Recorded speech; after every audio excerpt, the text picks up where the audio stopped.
ลูกหลาเอ้ยก่อนสิเป็นตอนแก้วคำแพงเมให้ทนอดสดน้ำแกงแล้งง่ายกืนน้ำลายแท่นน้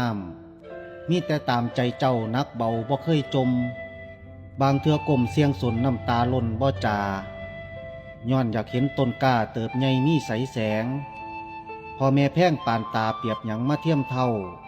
เพียงแต่ตนโตเจ้าบุกเอาให้มุมฟังพอไม่หวังขาดไว้ให้ค่ำแก้วอยู่สบายถึงลูกสิเป็นผู้ให้พอกับแม่ยังแล่เหลียวลูกสิเที่ยวทางผิดบ่คิดสั่งหยังแท้ลูกสิแว่ทางเวิงหลงละเรื่องหล่อลองพ่อแม่คล้องให้เจ้าหวนเข่าสู่ห้อมดีย่ามพ่อแม่จูจี้อดสาทีใจดอมอดสาย่อมใจดึงสิ่งดีให้มีเพิ่มอดสาเต็มใจแต้มแนมเห็นคุณค่า